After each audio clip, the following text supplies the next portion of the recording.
ഓം ഏകദന്തം മഹാകായം തപ്തകാഞ്ചനസന്നിഭം ലംബോദരം വിശാലാക്ഷം വന്ദേഹം ഗണനായകം. പൊൻകുന്നം ഗണേശോത്സവത്തിൻ്റെ ഈ സമുദ്ഘാടന വേദിയിൽ ഉപസ്ഥിതരായിരിക്കുന്ന ആചാര്യശ്രേഷ്ഠന്മാരെ, ഇവിടെ സന്നിഹിതരായിരിക്കുന്ന സജ്ജനങ്ങളെ, ഗണേശ സേവാ പുരസ്കാരം പ്രസാദ വൈക്കം ജയലക്ഷ്മി സരസ്വതി ടീച്ചർ, മറ്റ് സജ്ജനങ്ങളെ, എല്ലാവർക്കും നമസ്കാരം.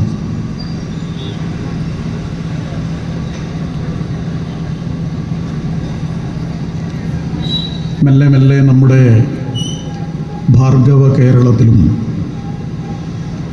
സാർവജനിക ഗണേശോത്സവത്തിൻ്റെ ഭാഗമായുള്ള നിമജ്ജന ഘോഷയാത്രകളും സാംസ്കാരിക സമ്മേളനങ്ങളും ആധ്യാത്മിക സമ്മേളനങ്ങളുമെല്ലാം വ്യാപകമായി വരികയാണ്. നേരത്തെ സ്വാമിമാർ പറഞ്ഞതുപോലെ ചിലരുടെ ആസ്ഥാനത്തുള്ള പ്രയോഗങ്ങൾ കൊണ്ടായാലും ആത്മീയ ഉണർവ്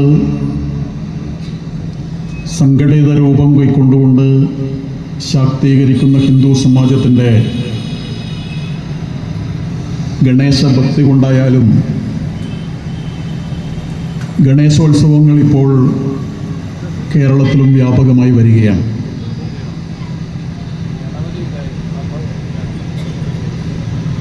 നമ്മുടെ നാട്ടിൽ പൗരാണിക കാലം തൊട്ട് തന്നെ ഭഗവാൻ ശ്രീകൃഷ്ണനെ പോലെ തന്നെ എല്ലാവരുടെയും മനസ്സിൽ ചുണ്ടത്ത് ആചരണങ്ങളിലെല്ലാം ഗണേശ ഭഗവാനുണ്ട്. നമ്മൾ ഏതെങ്കിലും ഒരു ശുഭകാര്യം തുടങ്ങണമെങ്കിൽ ഗണപതിക്ക് വെക്കുക എന്നത്, ഗണേശ ഭഗവാനെ പ്രസാദിപ്പിക്കുക എന്നുള്ളത് എത്ര വ്യത്യസ്തമായ ആചാര വൈജാത്യങ്ങളുണ്ടെങ്കിലും ഭാരതീയർ പൊതുവെ ദേശാതിർത്തികൾക്കപ്പുറം ഏകമനസ്സോടെ സ്വീകരിക്കുന്ന ഒന്നാണ്. സാക്ഷാൽ ശ്രീ പരമേശ്വരൻ തന്നെയാണ് വിഘ്നേശ്വരനെ പൂജിച്ചു വേണം സൽക്കാര്യങ്ങൾ തുടങ്ങാൻ എന്ന നിർദ്ദേശം ആദ്യമായി പറഞ്ഞതും ഭഗവാൻ ശിവഭഗവാൻ തന്നെയാണ്. അസുരപ്പെരുമാളായിരുന്ന താരകാസുരനെ വധിക്കാൻ കച്ചകെട്ടിയിറങ്ങിയ ദേവഗണങ്ങളെ നയിക്കുന്ന സുബ്രഹ്മണ്യനെ സേനാധിപനായി അഭിഷേകം ചെയ്യാൻ വേണ്ടി ദേവേന്ദ്രൻ അഭിഷേക ജലം സുബ്രഹ്മണ്യന്റെ ശിരസിലേക്ക് വീഴ്ത്താൻ ഉയർത്തിയ കൈ അനങ്ങാതെ സ്തംഭം വന്നപ്പോൾ, ബാഹുസ്തംഭം വന്നപ്പോൾ ഗണേശനെ പ്രീതിപ്പെടുത്താതെ ഈ ചടങ്ങ് ആരംഭിച്ചതുകൊണ്ടാണ് കാര്യങ്ങൾക്കൊക്കെ മുടക്കം വരുന്നത് എന്നും, ഇനി മുതൽ നിങ്ങൾ ഏത് നല്ല കാര്യം തുടങ്ങുമ്പോഴും ഗണേശനെ പൂജിച്ചുകൊണ്ട് തുടങ്ങിക്കോളൂ, വിജയം കാണും എന്ന് ഭഗവാൻ തന്നെയാണ് പറഞ്ഞത്. യുഗയുഗാന്തരങ്ങൾക്കപ്പുറത്തുള്ള മഹാദേവന്റെ ആ നിർദ്ദേശമാണ് ഈ വർത്തമാനകാലത്തിലും നമ്മൾ ചെറുതും വലുതുമായ കാര്യങ്ങളെല്ലാം ആരംഭിക്കുമ്പോൾ ഗണേശനെ ആദരിച്ചുകൊണ്ട് പൂജിച്ചുകൊണ്ട് തുടങ്ങുന്നത്. ചിലരെങ്കിലും വിചാരിക്കുന്നുണ്ട് ഗണേശൻ അല്ലെങ്കിൽ ഗണപതി നല്ല കാര്യം തുടങ്ങുമ്പോൾ ഒടക്കുണ്ടാക്കുന്നയാളാണ് എന്ന്. അങ്ങനെ വിഘ്നങ്ങൾ ഉണ്ടാക്കുന്നയാളാണ് ഗണപതി എന്നൊരു ധാരണയുണ്ട്. വിഘ്നങ്ങൾ ഉണ്ടാക്കുന്നയാളല്ല, വരാനിടയുള്ള വിഘ്നങ്ങൾ ഇല്ലാതാക്കുന്ന ദേവനാണ് ഗണപതി. അതുകൊണ്ട് തടസ്സങ്ങൾ മാറ്റുന്ന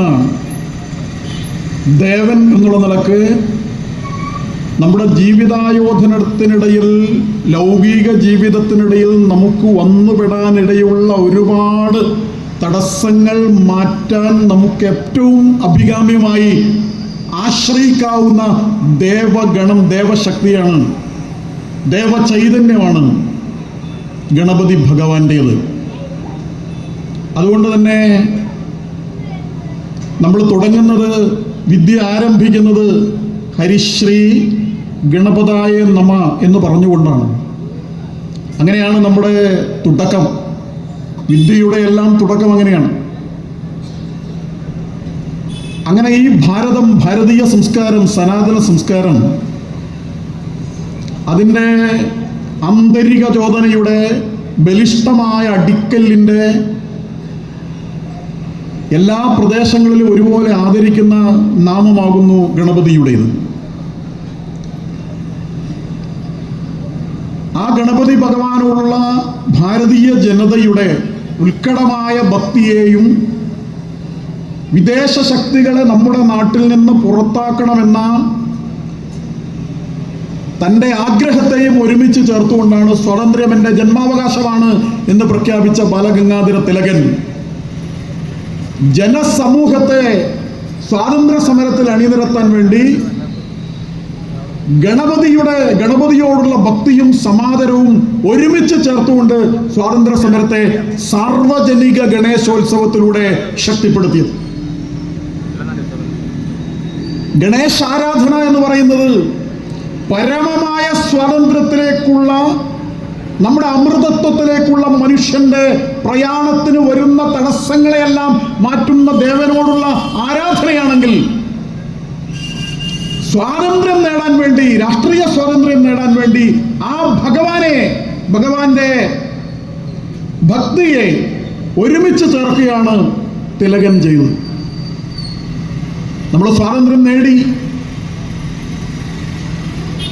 പക്ഷെ ഇന്നും നമ്മൾ ഗണേശോത്സവം, സാർവജനിക ഗണേശോത്സവം നടത്തേണ്ടുന്ന സാഹചര്യം തന്നെയാണ് നിലവിലുള്ളത്.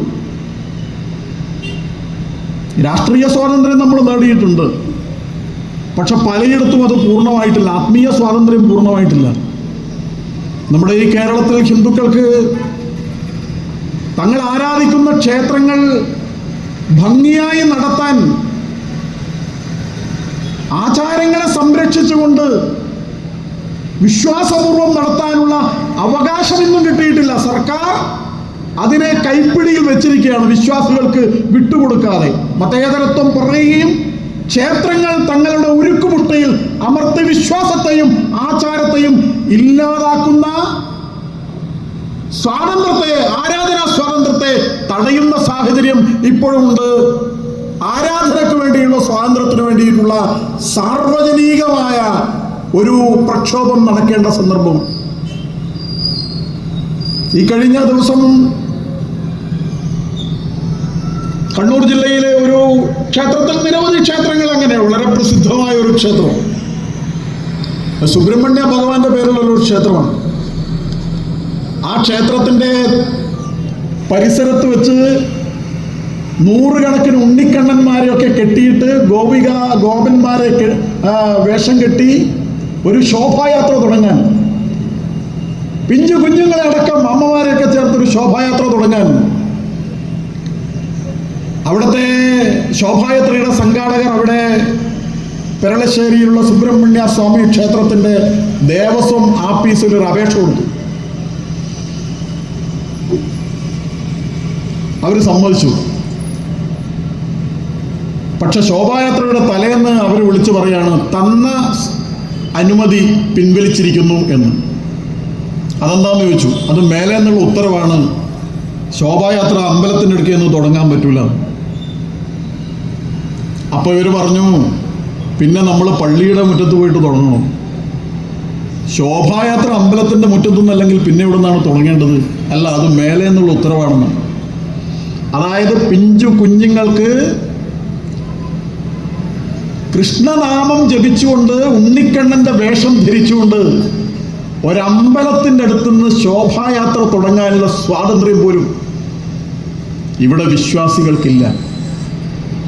കോഴിക്കോട് ജില്ലയിൽ നാദാപുരത്തിനടുത്ത് ഒരു സ്കൂള് മാനേജർ വിദ്യാർത്ഥികൾക്ക് സൗകര്യം കൂട്ടാൻ വേണ്ടിയിട്ട് സ്കൂളിൻ്റെ ഒരു പുതിയ കെട്ടിടം ഉണ്ടാക്കി. ആ കെട്ടിടത്തിലേക്ക് ക്ലാസ് മാറ്റുന്നതിൻ്റെ മുന്നോടിയായി കുറച്ച് രക്ഷിതാക്കളെയും നാട്ടുകാരെയൊക്കെ വിളിച്ചിട്ട് അവിടെ ഒരു ഗണപതി ഹോമം രാത്രി നടത്തി. രാത്രിയാണ്. അദ്ദേഹത്തിൻ്റെ മാനേജ്മെന്റിലുള്ള അദ്ദേഹത്തിൻ്റെ സ്ഥലത്ത് അദ്ദേഹം പണിത സ്കൂൾ കെട്ടിടത്തിലെ ഒരു ഗണപതി ഹോമം നടത്തി. ആ ഗണപതി ഹോമം നടത്തിയത് ഇവിടുത്തെ ചില ജിഹാദി ചാനലുകളും പത്രങ്ങളൊക്കെ വാർത്തയാക്കി. സ്കൂളിൽ ഇതാ ഗണപതി ഹോമം നടന്നിരിക്കുന്നു എന്ന് വലിയ പ്രശ്നമായി പുകിലായി.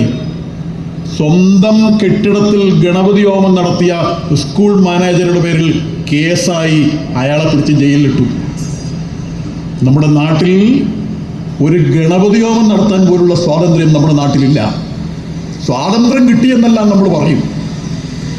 ആ സ്വാതന്ത്ര്യം കിട്ടാൻ ഗണപതി എന്ന് പറയുന്ന മഹത്തായ സങ്കല്പനത്തെ ആ സ്വാതന്ത്ര്യ സമരത്തോട് ചേർത്ത് ബാലഗംഗാധര തിലകൻ ആ സ്വാതന്ത്ര്യ സമരത്തെ ഏറ്റവും സമുജ്വലമായ ഒരു ജനകീയ പോരാട്ടമാക്കി മാറ്റിയെങ്കിൽ അതേ ഗണപതിയെ ആരാധിക്കാനുള്ള സ്വാതന്ത്ര്യം നമുക്ക് കിട്ടിയ സ്വതന്ത്ര ഇന്ത്യയിൽ കേരളത്തിലില്ല എന്ന ഒരു വലിയ പ്രശ്നം നമ്മുടെ മുമ്പിൽ അങ്ങനെ നിൽക്കുകയാണ്. ഇങ്ങനെ നിരവധി തടസ്സങ്ങളുണ്ട്, വിഘ്നങ്ങൾ ഉണ്ടാക്കുന്നുണ്ട് വിശ്വാസികളുടെ മുമ്പിൽ. അപ്പൊ ആ വിഘ്നങ്ങൾ മാറ്റാൻ വിഘ്നേശ്വരൻ തന്നെ തുണ. അതുകൊണ്ട് നമ്മൾ ഭക്തിപൂർവം ഗണേശ ഭഗവാനെ പ്രാർത്ഥിച്ചുകൊണ്ട് പ്രകീർത്തിച്ചുകൊണ്ട് നമ്മൾ ഈ സാർവജനിക ഗണേശോത്സവത്തെ ഒരു വമ്പിച്ച ജനകീയ മുന്നേറ്റമായി, ഭക്തജന മുന്നേറ്റമായി, ഹൈന്ദവ ഐക്യത്തിനുള്ള ഒരു മാധ്യമമായി ഈ കേരളത്തിൽ മാറ്റിയെടുക്കേണ്ടത് വളരെ അനിവാര്യമാണ്. ആത്മീയമായ ചില ആളുകൾക്ക് എന്താണ് ഈ ഗണപതി, എന്താണ് മിത്താണ് അങ്ങനെയൊക്കെ പറയുന്ന ആളുകൾ വാസ്തവത്തിൽ നമ്മുടെ സനാതന ധർമ്മത്തിൻ്റെ സങ്കല്പങ്ങളെക്കുറിച്ച്, നമ്മുടെ ദേവതാ സങ്കല്പങ്ങളെക്കുറിച്ച്, ആ ദേവതാ സങ്കല്പങ്ങൾക്ക് പിന്നിലുള്ള തത്വത്തെക്കുറിച്ച്, അതിൻ്റെ രൂപത്തെയാണ് അവർ കാണുന്നത്. ബാഹ്യമായ അതിൻ്റെ രൂപത്തിന് അപ്പുറത്തുള്ള ആന്തരികമായ ഒരു തത്വമുണ്ട്. ആ തത്വത്തെയാണ് നമ്മൾ ആരാധിക്കുന്നത്, ആ തത്വത്തെയാണ് നമ്മൾ ഉൾക്കൊള്ളുന്നത്. ആരാണ് ഈ തത്വം, ഈ രൂപം എല്ലാം നമുക്ക് മുമ്പാകെ പറഞ്ഞു തന്നത്? നമ്മുടെ ഭാരതവർഷത്തിലെ പൂർവരാം ഋഷീന്ദ്രന്മാർ, പാരിനുള്ള അടിക്കല്ല് പാർത്തറിഞ്ഞ് കണ്ട നമ്മുടെ ഋഷീശ്വരന്മാർ, അവരുടെ തപസ്വാധ്യായ നിരതമായ അവരുടെ ആത്മസമർപ്പണത്തിലൂടെ, അവരുടെ അന്തരിന്ദ്രിയങ്ങൾ കൊണ്ട് ആത്മാന്വേഷണം നടത്തിയിട്ട് തപസ്സിലൂടെ കണ്ടുപിടിച്ച, അവർ നേരിട്ട് ദർശിച്ച ദേവതാ സങ്കല്പങ്ങളെയാണ് അവർ മന്ത്രങ്ങളാക്കി വെച്ചത്.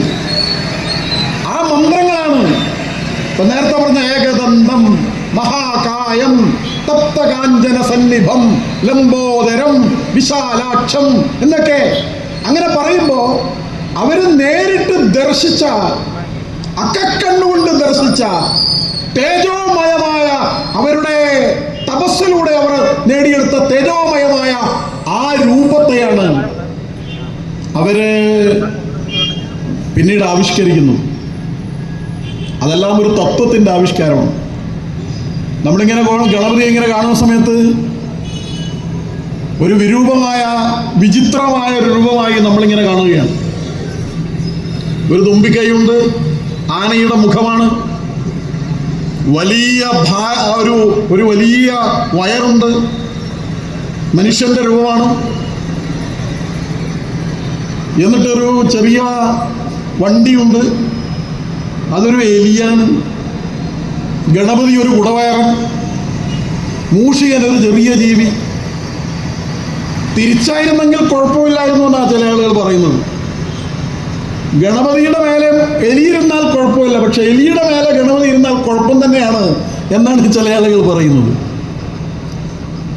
അപ്പോൾ സ്വാഭാവികമായും ഇതൊക്കെ കാണുമ്പോൾ ഇത് നിങ്ങൾ പല കോളേജിലൊക്കെ കുട്ടികളൊക്കെ പഠിക്കുമ്പോൾ ചില ആളുകൾ അടുത്തിരിക്കുന്ന കുട്ടികൾ, ഹിന്ദുക്കൾ, നിങ്ങളുടെ ദൈവത്തിന് ഒരു തുമ്പിക്കൈ എന്താണ് കാണുന്നത്? അതിൻ്റെ വയറെന്താ ഇത്ര വലുത്?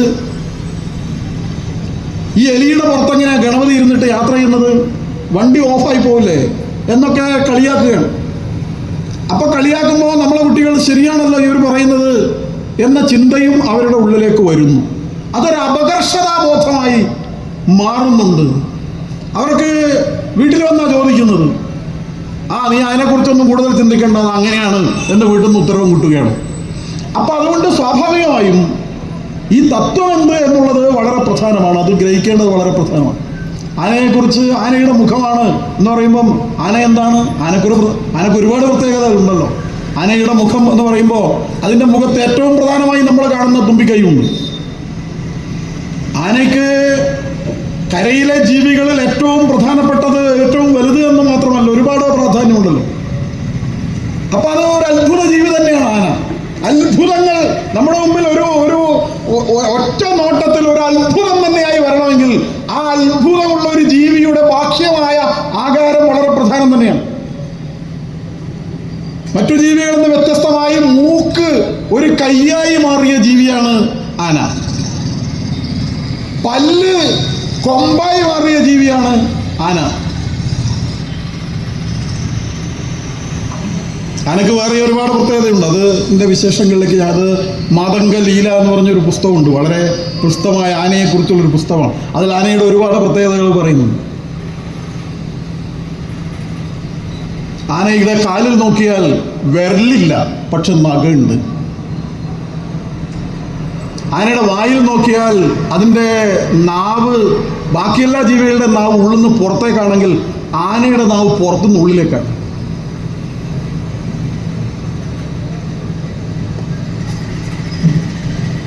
ആനയുടെ വൃഷണം ശരീരത്തിൻ്റെ പുറത്തല്ല, മറ്റു ജീവികളിൽ നിന്ന് വ്യത്യസ്തമായി ശരീരത്തിൻ്റെ ഉള്ളിലാണ്.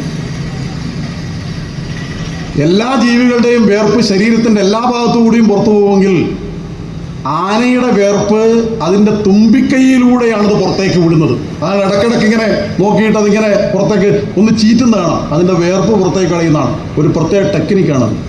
ആനയ്ക്ക് ഒരുപാട് പ്രത്യേകതകളുണ്ട്.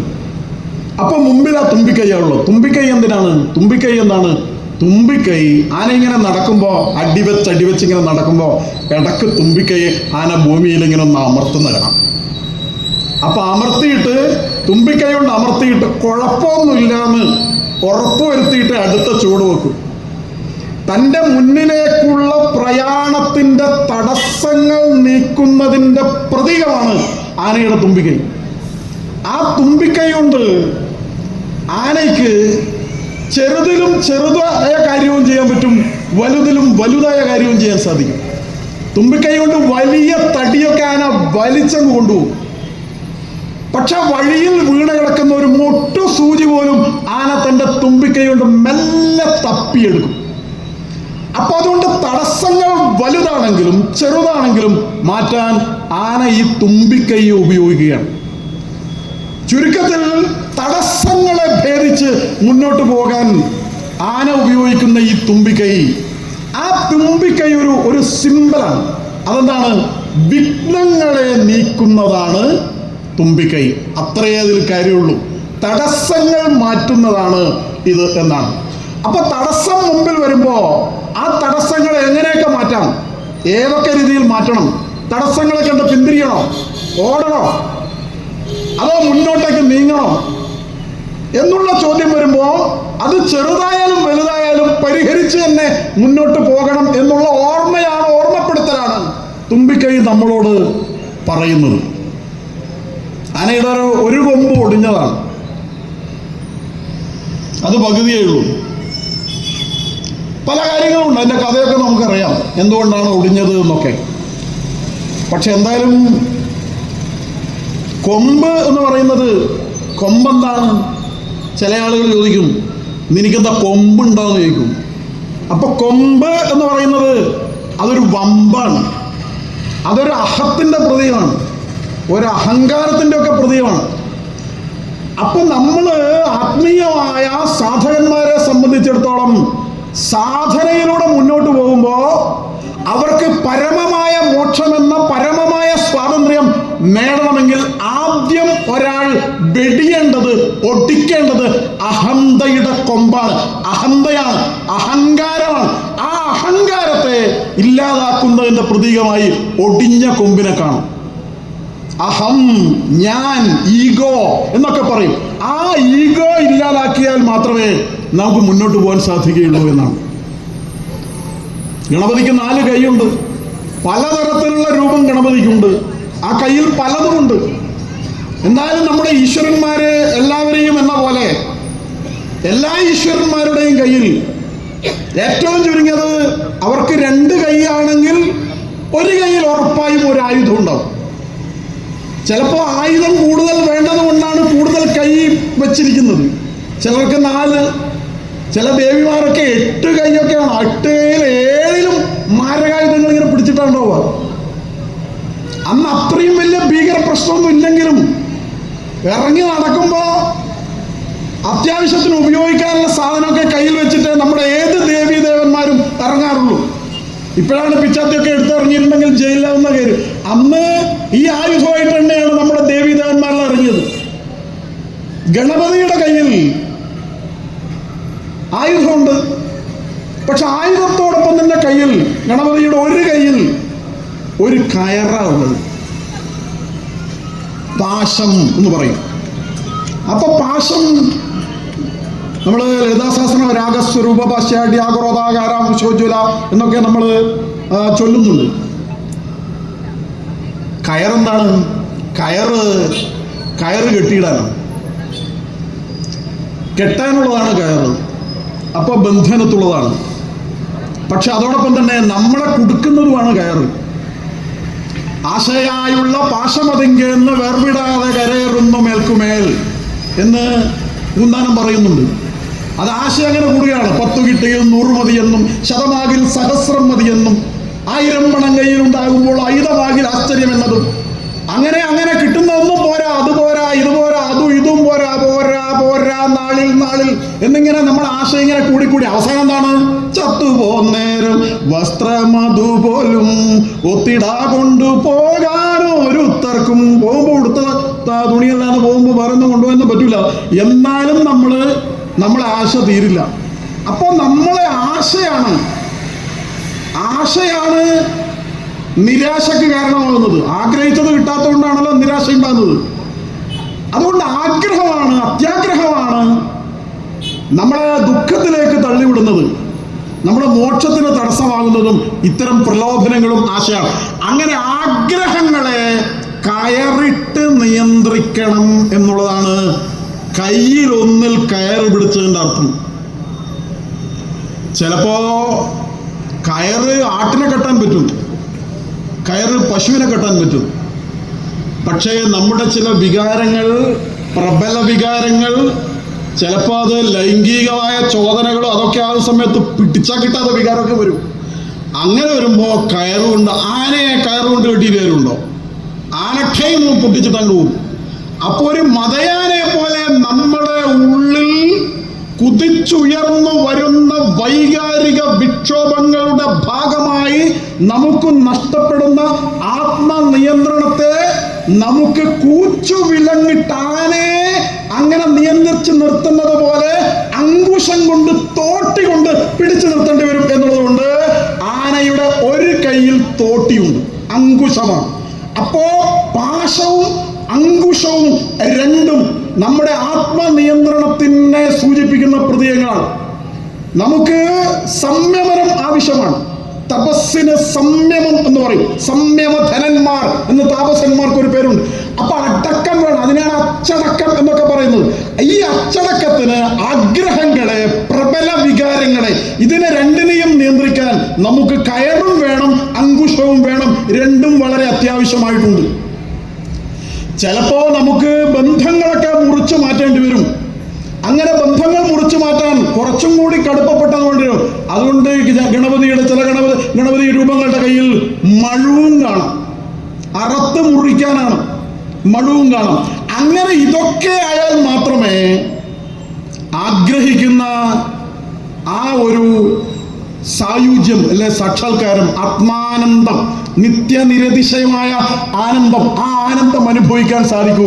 അങ്ങനെ ഇതൊക്കെ ഉണ്ടെങ്കിൽ നിങ്ങൾക്ക് ആനന്ദം അനുഭവിക്കാൻ സാധിക്കും എന്നുള്ളതാണ്, നിങ്ങൾക്ക് മോദമുണ്ടാകും എന്നുള്ളതാണ്, നിങ്ങൾക്ക് ആമോദമുണ്ടാകുമെന്ന് സൂചിപ്പിക്കാനാണ് ഒരു കയ്യിൽ മോദകം. മോദകം നമ്മൾ ലഡു അല്ലെങ്കിൽ കൊഴക്കട്ട അല്ലെങ്കിൽ അങ്ങനെയൊക്കെ പറയും, അതൊരു കയ്യിലുണ്ട്. അപ്പൊ ഇത് ഓരോന്നും നമ്മളിങ്ങനെ ചിന്തിക്കുമ്പോ ആ പ്രതീകങ്ങളുടെ ഉള്ളിൽ ചില അർത്ഥാന്തരങ്ങളുണ്ട്, ചില തത്വങ്ങളുണ്ട്. ആ തത്വങ്ങളെയാണ് നമ്മുടെ മുമ്പിൽ അത് വരച്ച് കാണിക്കും. വലിയൊരു വയറുണ്ട് എന്നുള്ളതാണ്. അപ്പൊ വയറ് എന്ന് പറയുമ്പോൾ എന്താണ്? ഉദരം ഉദാരമാണ്, വിശാലമാണ്. അതെത്ര വിശാലമാണ് എന്ന് ഒരിക്കൽ ഗണപതി കാണിച്ചു കൊടുത്ത കഥയെല്ലാം നമ്മൾ കേട്ടിട്ടുണ്ട്. അന്നത്തെ ഏറ്റവും വലിയ അംബാനിയായിരുന്നു കുബേരൻ. അയാൾ വലിയ സമ്പന്നനായിരുന്നു. സമ്പത്ത് അങ്ങനെ കൂടിക്കൂടി വരുമ്പോൾ അഹങ്കാരം കൂടിക്കൂടി വരുമല്ലോ. അപ്പൊ അത് അങ്ങനെ കൂടി വരുന്ന സമ്പത്ത് നാലാളെ കാണിക്കണം എന്ന് വിചാരിക്കുന്ന ആ സമ്പന്നന്മാരുണ്ടാവും. അവർ ചിലപ്പോ ചില നല്ല കാര്യങ്ങളൊക്കെ ചെയ്യും. വരുന്നൊക്കെ നല്ല ഭക്ഷണമൊക്കെ വെച്ച് കൊടുക്കും. വാ അടിച്ച് നല്ല ഭക്ഷണം അടിച്ച് പോയിക്കോ എന്നൊക്കെ പലരെയും വിളിക്കും, ഭക്ഷണമൊക്കെ കൊടുക്കും. അത്രയും നല്ല കാര്യം, അന്നദാനം മഹാദാനാണ്, അതിന്റെ പുണ്യം കിട്ടും എന്നൊക്കെ വെച്ചിട്ടാണ് ചെയ്യുന്നത്. ചിലര് ഇതൊക്കെ വലിയ തങ്ങളുടെ ഒരു വലിയ പ്രാമാണ്യം കാണിക്കാനൊക്കെ ഈ ഭക്ഷണമൊക്കെ ആളുകൾക്ക് കൊടുക്കും. അങ്ങനെ ഒരു അഹങ്കാരം കുബേരനുണ്ടായിരുന്നു. ഏതായാലും ഗണപതിയെ ഒന്ന് പ്രീതിപ്പെടുത്തി കഴിഞ്ഞാൽ തൻ്റെ പ്രശസ്തി ലോകമെങ്ങും വ്യാപിക്കുമെന്ന് വിചാരിച്ചിട്ടാണ് ഗണപതി ഒരു സദ്യക്ക് വേണ്ടി ക്ഷണിക്കുന്നത്. അങ്ങനെ ഗണപതി വന്നു. ഇവന്റെ സൂക്കേട് എന്താണെന്ന് ഗണപതിക്ക് നന്നായി അറിയാവുന്നതുകൊണ്ട് നല്ല അമർന്നിരുന്ന് ഒരിലയൊക്കെ വെച്ച് അങ്ങനെ വിളമ്പി, കുഞ്ഞൻ നമ്പ്യാരെ അത് വിവരിക്കുന്നതൊക്കെ നമ്മൾ കേട്ടിട്ടുണ്ടാവും. ഞാനതുകൊണ്ട് അതിൻ്റെ വിശദാംശങ്ങളിലേക്ക് പോകുന്നില്ല. ഏതായാലും അങ്ങനെ വിളമ്പുകാർ ഇങ്ങനെ വന്നു. അങ്ങനെ വിളമ്പ് ഇങ്ങനെ ആളുകൾ ഇങ്ങനെ വരുന്നു. വലിയ കെട്ടവും അവരുടെ വലിയ വട്ടളവും അതിൻ്റെ ഭക്ഷണങ്ങളും എല്ലാം തീരുകയാണ്. വെച്ചതെല്ലാം തീർന്നു.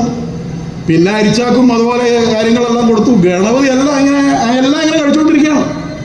അവസാനം സദ്യയ്ക്ക് വേണ്ടി ഒരുക്കിയിരുന്ന പന്തല് തിന്നു, പാത്രങ്ങൾ തിന്നു, പിന്നെ അവിടെ കൊട്ടാരം തിന്നു. ഒരു നിവൃത്തിയില്ല. കൊണ്ടാന്ന് പറഞ്ഞിട്ട് പിന്നെ ഇങ്ങനെ ഇരിക്കുകയാണ്. എല്ലാം കൊടുത്തിട്ടും ഗണപതിയുടെ വിശപ്പ് മാറുന്നില്ല. പിന്നെ ഒരു നിവൃത്തിയില്ല. കുബേരന്റെ പുറകെ ഗണപതി ഓടിയിട്ട് കൊണ്ടാന്ന് പറഞ്ഞിട്ട് കുബേരന്റെ പുറകെ ഓടുന്നത്. കുബേരൻ ഓടുകയാണ്. തൊട്ടു പിന്നിൽ തന്നെ ഗണപതി ഓടുകയാണ്. ഗണപതിക്ക് ഓട്ടത്തിന് ചെറിയൊരു പ്രശ്നം ഉണ്ടെങ്കിലും അങ്ങനെ ഓടിയിട്ട് അവസാനം ഇനി എന്താണ് രക്ഷ എന്ന് വിചാരിച്ചിട്ട് കുബേരൻ അവസാനം ശിവഭഗവാന്റെ കാലിൽ പോയി വീണു എന്നാ പറയുന്നത്. എനിക്കിങ്ങനെ ഒരു അബദ്ധം പറ്റിപ്പോയി. ഗണപതിയെ ഞാൻ സദ്യക്ക് ക്ഷണിച്ചു. ഇനി ഞാൻ എൻ്റെ പ്രാണം മാത്രമേ ബാക്കിയുള്ളൂ, ബാക്കി മുഴുവൻ മൂപ്പര് അടിച്ച് വീശിട്ടാണുള്ളത് എന്ന് പറഞ്ഞപ്പോ പുറകെ തന്നെ വന്ന ഗണപതി വീണ്ടും കൊണ്ടാ എന്ന് പറഞ്ഞിട്ട് വരുമ്പോ ശിവഭഗവാൻ അല്പം മലരെടുത്ത് കൊടുത്തു. അത് കഴിച്ചപ്പോൾ വളരെ ശാന്തനായി അവിടെ നിന്നു എന്നും പിന്നീട് നേരത്തെ ഉള്ളിലേക്ക് പോയ എല്ലാ സാധനങ്ങളെയും പുറത്തേക്ക് വിടുകയും യഥാസ്ഥാനങ്ങളിലേക്ക് റിമോട്ട് കൺട്രോളിലൂടെ അതൊക്കെ അവിടെ തന്നെ ഫിറ്റ് ചെയ്യുകയും ചെയ്തു എന്നൊക്കെ നമ്മൾ കേട്ടിട്ടുണ്ട്. അപ്പൊ അത്രയും വിശാലമായ അണ്ഡകടാഹത്തിന്റെ പ്രതീകമാണ് ആ വയറ് എന്ന് പറയുന്നത്. അത് ഈ പ്രപഞ്ചം തന്നെയാണ്. ആ പ്രപഞ്ചത്തിന്റെ ഒരു വലിയ ഏറ്റവും വിപുലമായ അതിൻ്റെ ആ ഒരു വൈപുല്യം, അതിൻ്റെ ഉദാരത, ആ പ്രപഞ്ചത്തിന്റെ ഉദാരതയെ സൂചിപ്പിക്കാൻ തന്നെയാണ് ആ വയറൊക്കെ ഉണ്ടാവുന്നത്. ഒരു കാല് നിലത്ത് വെച്ച് ഭൂമിയിൽ തന്നെ വെച്ച്, ഒരു കാല് മേലെ വെച്ച്. ഭൂമി എന്നുള്ളത് അടിസ്ഥാനമാണ്. നമുക്കറിയാം, പൃഥ്വി എന്ന് പറയുന്നത് പൃഥ്വി തത്വമാണ്. ശരീരത്തിൽ ഒരു പൂന്നൂല് പോലെ ഒരു പാമ്പുണ്ട്.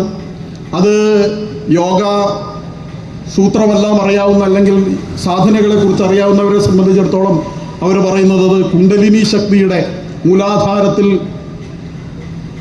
ഉറങ്ങിക്കിടക്കുന്ന കുണ്ടലിനി ശക്തി ഉണരുന്നതിൻ്റെ പ്രതീകമാണ് എന്നൊക്കെ ആത്മീയ ആചാര്യന്മാർ വിവരിക്കുകയാണ്. അങ്ങനെ ഗണപതി ആ രൂപം ഒരു തത്വമാണ്. ഒരു മനുഷ്യന് ആ മനുഷ്യൻ്റെ ജീവിതത്തിൻ്റെ ആത്യന്തികമായൊരു ലക്ഷ്യമുണ്ട്. ആ ലക്ഷ്യത്തിലേക്കുള്ള ആ പ്രയാണത്തിലേക്കുള്ള മനുഷ്യൻ്റെ യാത്രയിൽ അവനെ സഹായിക്കുന്ന തത്വങ്ങളാണ്.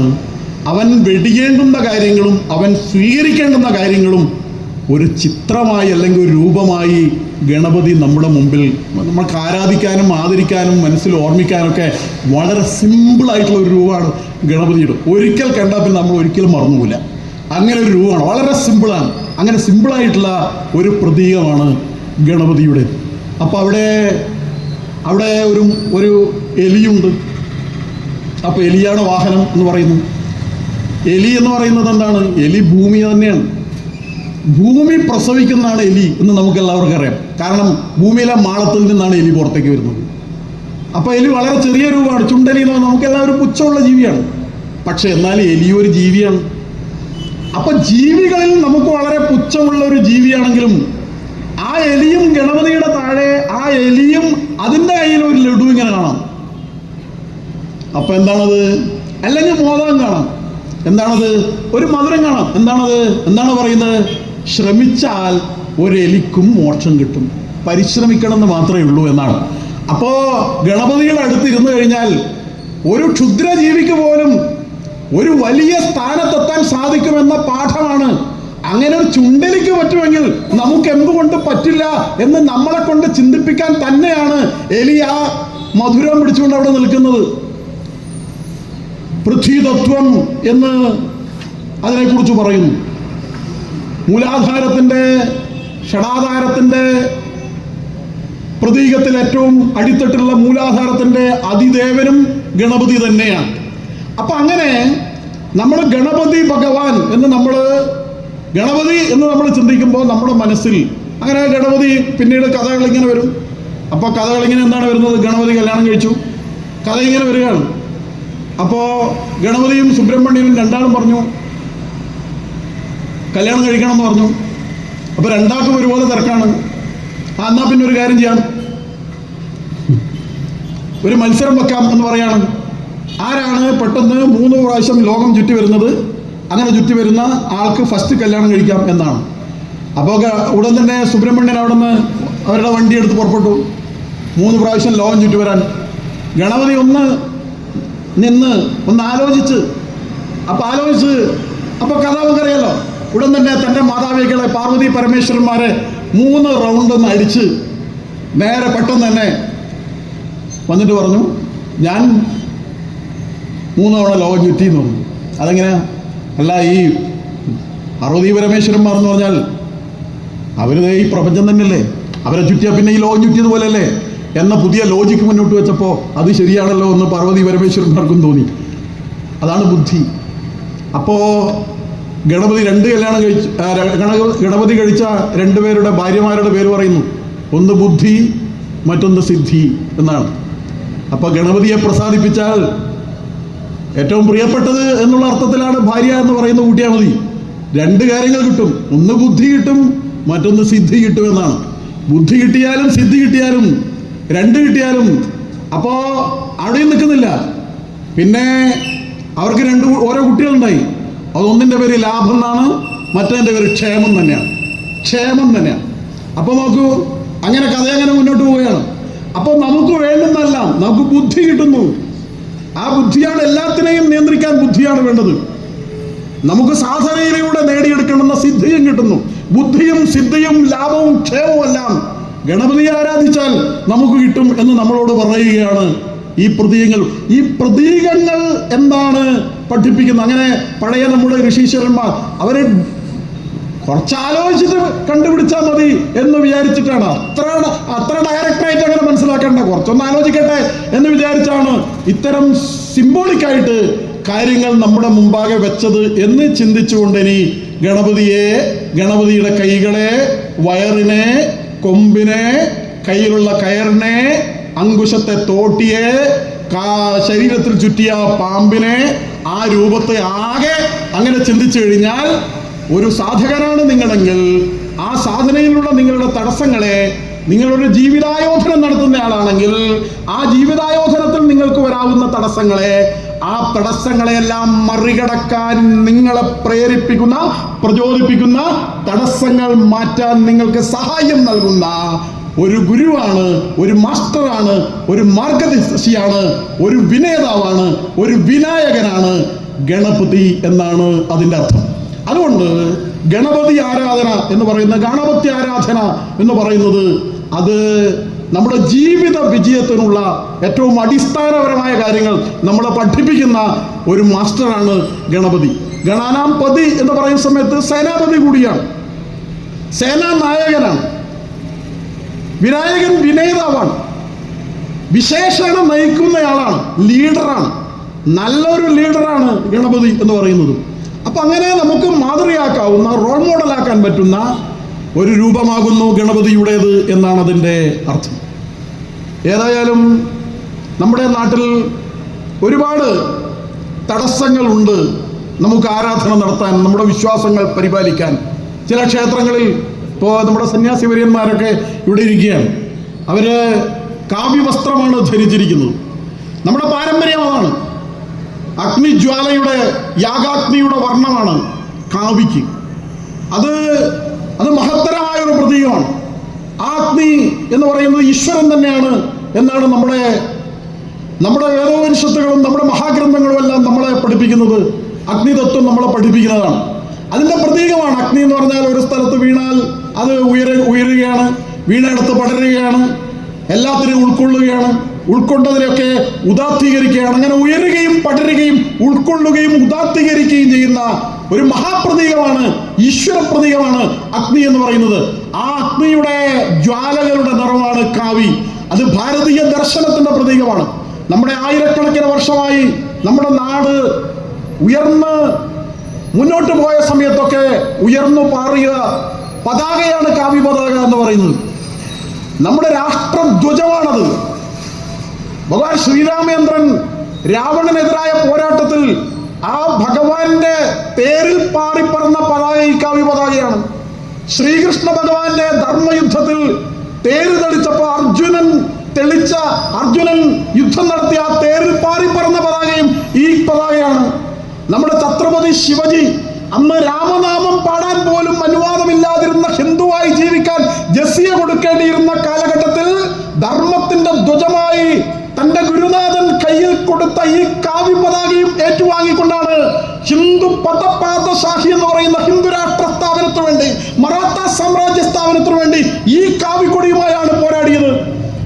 മേവാറിൽ നിന്ന് പുറത്താക്കപ്പെട്ട നമ്മുടെ റാണാ പ്രതാപ് സിംഹൻ പട്ടിണി കൊണ്ട് കരഞ്ഞിടും, കുട്ടികൾ വീണ് മരിക്കലും തന്റെ ചുമലിൽ പാറുന്ന കാവ്യ പതാകയെ സാക്ഷി നിർത്തിക്കൊണ്ടാണ് വൈദേശിക ശക്തികൾക്കെതിരായിട്ടുള്ള പോരാട്ടത്തില് വനവാസികളെ കൂടിയിട്ട് ഗംഭീരമായ യുദ്ധത്തിന് അവരെ തയ്യാറാക്കുന്നത് ഈ കാവ്യ പതാകയുടെ അടിയിൽ നിന്നുകൊണ്ടാണ്. അങ്ങനെ നമ്മുടെ ധർമ്മധ്വജമാണ്, നമ്മുടെ ത്യാഗത്തിന്റെ പ്രതീകമാണ് കാവ്യ പതാക. പക്ഷേ ഇപ്പൊ ഉത്തരവുകൾ വരികയാണ്, ഉത്സവങ്ങൾക്കും ആഘോഷങ്ങൾക്കും കാവ്യ പതാക ഉപയോഗിക്കാൻ പാടില്ല, ക്ഷേത്രങ്ങളിൽ കാവ്യ പാടില്ല എന്ന്. കാവ്യ ഉപയോഗിക്കുന്നുണ്ടെങ്കിൽ വേറെയും നിറങ്ങൾ വെക്കണമെന്നാണ് ചില പോലീസേമന്മാരുടെ തിട്ടൂരം. അപ്പൊ സ്വാതന്ത്ര്യം എന്ന് പറയുന്നത് വിശ്വാസത്തിന്റെ സ്വാതന്ത്ര്യം, ആരാധനക്കുള്ള സ്വാതന്ത്ര്യം. ആ സ്വാതന്ത്ര്യം ഒരു വിഭാഗത്തിന് പരിപൂർണമായും അധികാരത്തിന്റെ കൊട്ടകൊത്തളങ്ങളിൽ അഭിരമിക്കുന്ന വോട്ട് ബാങ്കിനെ ജുഗുപ്സാവഹമായ രാഷ്ട്രീയത്തിനു വേണ്ടി വിശ്വാസത്തിന്റെ പാർശ്വലംഘനം നടത്തുന്ന സാഹചര്യം നമ്മുടെ നാട്ടിലുണ്ടാവുകയാണ്. അതുകൊണ്ട് ഹിന്ദുക്കളെ സംബന്ധിച്ചിടത്തോളം ഈ നഷ്ടപ്പെടുന്ന സ്വാതന്ത്ര്യം നമുക്ക് തിരിച്ചു പിടിക്കേണ്ടതുണ്ട്. നമുക്ക് നാളെയും ഗണപതി ആരാധിക്കേണ്ടതുണ്ട്, നാളെയും നമുക്ക് നിമജ്ജന യാത്രകൾ നടക്കേണ്ടതുണ്ട്, നമുക്ക് ക്ഷേത്ര ദർശനം നടത്തേണ്ടതുണ്ട്, നമുക്കും നമ്മുടെ വിശ്വാസങ്ങളെ മുറുകെ പിടിക്കേണ്ടതുണ്ട്. അതിനെ അവഹേളിക്കാൻ, അതിനെ ആക്ഷേപിക്കാൻ, അതിനെ ഇല്ലാതാക്കാൻ വേണ്ടിയുള്ള പരിശ്രമങ്ങൾ ശക്തമായി നടക്കുകയാണ്. അതെല്ലാവർക്കും ഒരു രസമാണ്. ഹിന്ദുവിന്റെ മെക്കിട്ട് കയറുക, ഹിന്ദുവിനെ ഇട്ട് കുത്തുക എന്നൊക്കെ പറയുന്നത് അവർക്ക് വലിയൊരു രസമാണ്. അങ്ങനെ ഹിന്ദുവിനെയോ ഹിന്ദു ആരാധന ബിംബങ്ങളെയോ ആരാധിക്കുന്നത് അത് ഇവിടെ ആർക്കും ഒരു പ്രശ്നമൊന്നുമല്ല. അത് മറ്റെന്തെങ്കിലും ആണെങ്കിൽ ഇവിടെ വലിയ വെകിളിയെടുക്കും, വലിയ പ്രശ്നങ്ങൾ ഉണ്ടാവും. പക്ഷെ ഹിന്ദുവിന്റെ ആരാധ്യ ബിംബങ്ങളെ ആരാധിക്കുന്നവരെ ആക്ഷേപിക്കുന്നത് ഒരു പ്രശ്നമല്ല. ലോകത്തെങ്ങുമുള്ള കോടിക്കണക്കിന് ഭക്തജനങ്ങളുടെ ഉള്ളിൽ ആയിരക്കണക്കിന് വർഷമായി ഉജ്ജ്വലിക്കുന്ന മഹാപ്രതീകമാണ് ഭഗവാൻ ശ്രീരാമചന്ദ്രൻ്റെത്. ആ ഭഗവാൻ ശ്രീരാമചന്ദ്രന്റെ ജന്മസ്ഥാനത്ത് സുപ്രീം കോടതിയുടെ ഉത്തരവിന്റെ അടിസ്ഥാനത്തിൽ ഭാരതമെമ്പാടുമുള്ള കോടിക്കണക്കിന് ഭക്തജനങ്ങൾ നൽകിയ നാണയത്തൊട്ടുകൊണ്ട് അവിടെ ഒരു മഹാക്ഷേത്രം എടുത്തു. ആ ക്ഷേത്രത്തിന്റെ പ്രതിഷ്ഠാകർമ്മം നടക്കുന്നതിനിടയിൽ നമ്മുടെ നാട്ടിൽ വ്യാപകമായി പറയുകയാണ് ആ രാമൻ പള്ളിപ്പറമ്പിൽ രാമനാണ് എന്ന് ആക്ഷേപിക്കുകയാണ്. ശ്രീരാമചന്ദ്രനെ അങ്ങനെ പറഞ്ഞ് ആക്ഷേപിക്കുകയാണ്. ശ്രീരാമചന്ദ്രനെ എങ്ങനെ അവഹേളിക്കുന്നത്? ഇവിടെ ആരും ചോദ്യം ചെയ്യാത്ത, അതിന്റെ പേരിൽ പ്രശ്നമില്ല, അതിന്റെ പേരിൽ വർഗീയ വിദ്വേഷം ഉണ്ടാക്കുന്നതാണെന്ന പരാമർശമില്ല, അതിന്റെ പേരിൽ കേസില്ല. നിങ്ങളുടെ രാമൻ പള്ളിപ്പറമ്പിൽ രാമനാണ് എന്ന് ആക്ഷേപിക്കുകയാണ്, അവഹേളിക്കുകയാണ്. അങ്ങനെ നമുക്ക് നഷ്ടപ്പെട്ടു പോകുന്ന വിശ്വാസത്തെയും സ്വാതന്ത്ര്യത്തെയും നമുക്ക് തിരിച്ചു പിടിക്കേണ്ടതുണ്ട്. അങ്ങനെ തിരിച്ചു പിടിക്കാൻ ഗണപതി ഭഗവാൻ നമ്മുടെ ആ മുന്നേറ്റത്തിനുള്ള തടസ്സങ്ങളെല്ലാം മാറ്റിയിട്ട് നമുക്ക് ഹിന്ദുക്കൾക്ക് അഭിമാനപൂർവ്വം ഈ മണ്ണിൽ നമുക്ക് ജീവിക്കാൻ സാധിക്കേണ്ടതുണ്ട്. ആദി കുടുംബത്തിന്റെ അധിനായകനാണ് സാക്ഷാൽ മഹാദേവൻ. ആ മഹാദേവന്റെ കുടുംബമാണ് ആദ്യാരാധന എന്നുള്ളത് ശിവകുടുംബത്തിലാണ് ആരംഭിക്കുന്നത്. അത് ലോകത്തിന് നൽകുന്നത് മംഗളത്തിന്റെയും ശാന്തിയുടെയും ഏറ്റവും സമുജ്വലമായ ഏകാത്മതയുടെ ഒരുമയുടെ സന്ദേശമാണ് നൽകുന്നത്. ഭഗവാൻ തന്റെ ഒരു മകന് നമുക്ക് ഗണപതിക്ക് ഒരു വണ്ടി വേണമെന്ന് പറഞ്ഞപ്പോൾ ഞാൻ നേരത്തെ പറഞ്ഞ പോലെ ഒരു എലിയെ വണ്ടിയാക്കി. അപ്പൊ സുബ്രഹ്മണ്യൻ പറഞ്ഞു എനിക്കൊന്ന് വേണം. സുബ്രഹ്മണ്യൻ ഒരു മയിലാണ്. ദേവി സ്വയം ഒരു വാഹനം സ്വീകരിച്ചിരിക്കുന്നത് സിംഹമാണ്. ശിവൻ ഒരു കാളയെ. സ്വന്തം ശരീരത്തിൽ ശിവൻ ചില എക്സ്ട്രാ ഫിറ്റിങ്ങുകളൊക്കെ ഉണ്ട്. നമുക്കറിയാം, കഴുത്തിൽ പന്നക വിഭൂഷണനാണ് ഭഗവാൻ. സർപ്പമാണ്, കയ്യിലുമുണ്ട് സർപ്പം. നോക്കൂ ആ കുടുംബം. ഇവരൊരു ഫാമിലി ടൂർ പോയിട്ട് തിരിച്ചു വന്ന് കൈലാസത്തിൽ പ്രവേശിക്കുന്നതിന് മുമ്പ് ശിവൻ പാമ്പുകളൊക്കെ അവിടെ അടിച്ചു വെച്ച് കൈലാസത്തിൽ കയറി വണ്ടിയാടെ പാർക്ക് ചെയ്ത്, അങ്ങനെ പാർവതിയും ഗണപതിയും സുബ്രഹ്മണ്യനൊക്കെ വണ്ടിയൊക്കെ പാർക്ക് ചെയ്ത് കൈലാസത്തിൽ പോയിട്ട് പിറ്റേന്ന് തിരിച്ചു വന്ന് നോക്കുമ്പം എത്ര വണ്ടി ബാക്കിയുണ്ടാവും നോക്കിയാൽ മതി. വിചിത്രമാണ് കാര്യം. കാരണം ഇതിൽ പലതും പരസ്പരം കൊല്ലുകയും തിന്നുകയും ചെയ്യുന്നതാണ്. എലിയെ തിന്നുന്ന പാമ്പ്, പാമ്പിനെ തിന്നുന്ന മയില്, കാളയെ തിന്നുന്ന സിംഹം പരസ്പരം കൊല്ലുകയും തിന്നുകയും ചെയ്യുന്നതാണെങ്കിലും ഇവയെല്ലാം തൻ്റെ കുടുംബത്തിൽ സ്വീകരിച്ചുകൊണ്ട് ആദി കുടുംബത്തിൻ്റെ അധിനായകനായ സാക്ഷാൽ മഹാദേവൻ ലോകത്തോടും നമ്മളോടും പറയുന്ന കാര്യമുണ്ട്. പരസ്പരം സഹകരിച്ചാൽ, വിട്ടുവീഴ്ച ചെയ്താൽ, യോജിച്ചു നിന്നാൽ നിങ്ങൾക്കൊരു കുടുംബമായി മുന്നോട്ട് പോകാൻ എന്ന മഹാതത്വം നമ്മളോട് പറയുന്ന കുടുംബമാകുന്നു ഗണപതിയുടെ കുടുംബം, മഹാദേവന്റെ കുടുംബം. ആ കുടുംബത്തിൽ നാം പഠിക്കേണ്ട തത്വം ഈ ഒരുമയുടെ, ഐക്യത്തിന്റെ, വൈരുദ്ധ്യങ്ങളെ സമന്വയിപ്പിക്കുന്ന മഹാതത്വമാണ് നമ്മൾ പഠിക്കേണ്ടത്. ആ തത്വം പഠിച്ച്, ഐക്യത്തിന്റെ ഒരുമയുടെ തത്വം പഠിച്ച് മുന്നോട്ട് പോയി ഇനിമേൽ ജാതികൾ വേണ്ടിവിടെ, വർഗം വർണ്ണം അരുതിവിടെ, സകലരും അമ്മ കോമന മക്കൾ, ബന്ധുക്കൾ നാം ഒന്നാണ്, ഹിന്ദുക്കൾ നാം ഒന്നാണ് എന്ന ആത്മബോധത്തിലൂടെ മുന്നോട്ട് പോകാൻ നമുക്കെല്ലാവർക്കും പ്രേരണയും പ്രചോദനമായി മാറട്ടെ ഈ സാർവജനിക ഗണേശോത്സവം എന്ന് പറഞ്ഞുകൊണ്ട് ഞാൻ എൻ്റെ വാക്കുകൾ ഉപസംഹരിക്കുന്നു. നമസ്കാരം.